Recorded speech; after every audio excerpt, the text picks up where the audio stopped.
I asked a young man starting his first year at a school down the hill, "What would you like to know from someone like me on your first day?" I thought he might say something like, "Professor, how can I change the world?" Instead, summoning all the earnestness of youth, he held my gaze and replied, "Where can I get a fake ID?" A fair question. A fake ID promises not only libations, but access to places that seem irresistibly exciting. And since nobody knows you here, you could become anyone. You could shave your head. College is the perfect place for you to think about a new identity, or to think anew about identity. You'll hear professors talk about the difference between sex and gender. Sex is what parts you've got. Gender is what part you play in a performance with strict rules and penalties for breaking them. You'll learn that race is invented. It isn't the shade of your skin. It's what the culture says that shade says about you. The news from Ferguson or Iraq shows that whether you survive your next encounter with a man in uniform may well depend on how others read your identity. That's what's at stake. Race and gender are a fake ID. You've already got one. The question is, can we learn to stop checking them? Having fulfilled my professorial duty by answering a simple question with a complex non-answer, I know that AU students do want to change the world. The 60s activist Abbie Hoffman complained before he died that the nation's universities had become hotbeds of rest. But our students have made this the most activist campus in the country.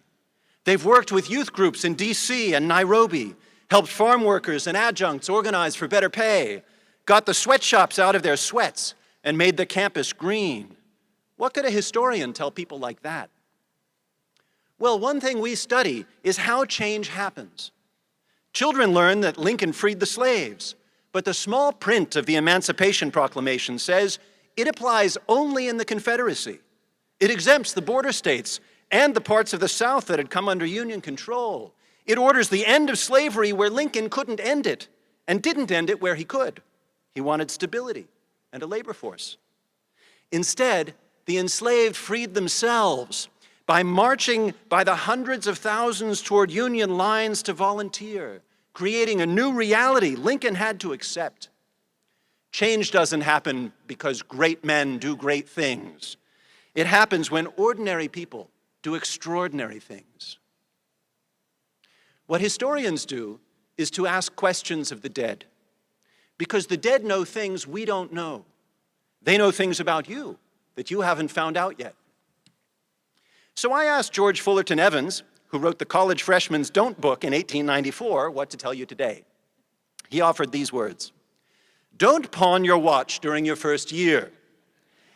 And don't buy cigars in wholesale quantities from mysterious-looking foreigners." Beyond student loans and substance abuse, he also had advice about studying. "Don't try to fool the college doctor into believing that you can't go to lectures or are going to die because you've sprained your left thumb. Take notes in lectures. If this serve no other purpose, 'twill keep you awake." Finally, he added, "Don't hesitate to hear other people's opinions. The world did not begin, nor will it end with you." You see, the dead are not so different from you and me. College students a century ago may have carried hats and kid gloves and said things like, "Let's take the hay burner to the juice joint to get ducky." But they were just making plans for Friday night, in their own hip language carefully crafted to exclude their parents. It's not that people in the past were so different, but their circumstances were. They, too, were young like you, and as I look out at the class of 2018, I think back to Europe's class of 1918. Like you, they assembled with excitement on a warm August day a century ago, but with a very different 4 years ahead of them. When the guns of August started firing, they marched off to World War I with bands playing and flags flying, the French soldiers dressed in brilliant uniforms of red and blue. Kaiser Wilhelm told his troops, "You will be home before the leaves have fallen from the trees." Note to my fellow Californians, he meant October. You'll get used to what they call seasons, including one called winter, when cold white flakes of crystallized water appear suddenly out of the sky. Don't be alarmed, this is normal. And when those flakes accumulate on the ground, they make possible special sports and games, and they also shut down the government of the most powerful country on earth.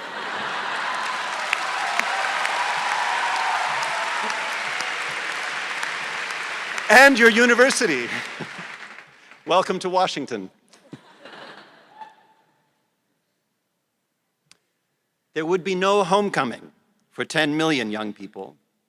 When the war was over, Woodrow Wilson put on his top hat and joined other leaders in Paris to change the world. We know what this did to fuel hatreds in Europe. We forget that when a young Vietnamese student named Ho Chi Minh showed up to ask Wilson whether self-determination applied to his country, he couldn't get in. He didn't have the right ID. He took his disappointment to Moscow and to his next hero, Lenin, and would lead his country in the Vietnam War. Meanwhile, the top hats in Paris carved the map of the Middle East into new states that replaced overlapping ethnic identities with cleanly drawn lines marking Syria, Lebanon, Palestine, Iraq.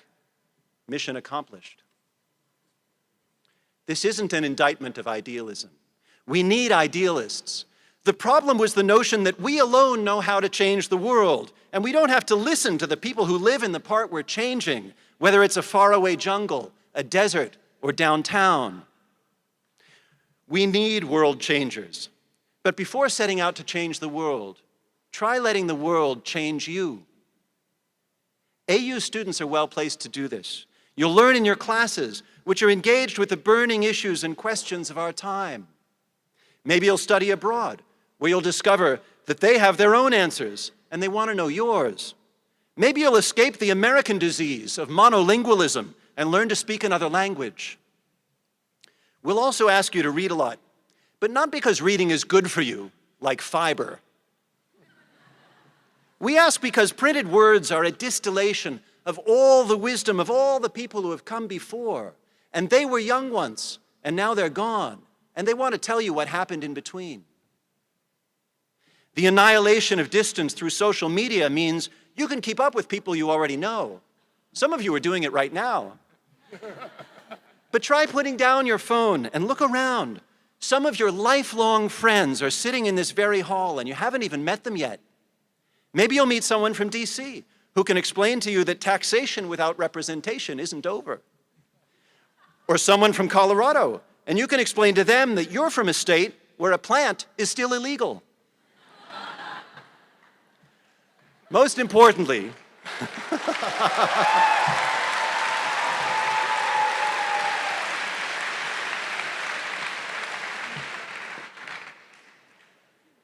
no editorializing.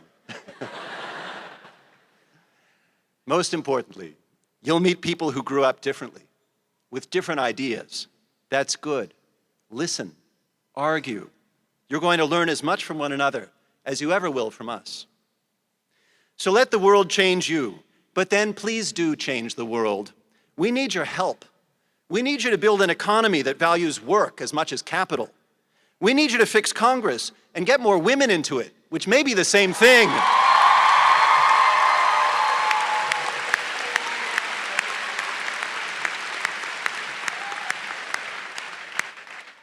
We need you to find a better way to deal with America's troubled neighbors than by deporting children.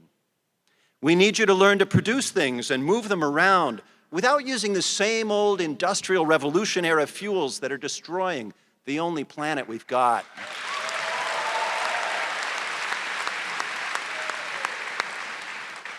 Lincoln called America the last best hope of Earth. Your generation may well be the Earth's last best hope. So no pressure. You are here to enjoy yourselves too, and to enjoy figuring out who you are. Try new things. Take classes outside your comfort zone. Engage in discovery. Work hard at things that are hard. It won't get you a fake ID, but by the end of your time here, you'll have a real one, which can take you to places that are truly exciting. The world has been waiting for you, and we're so glad you're here.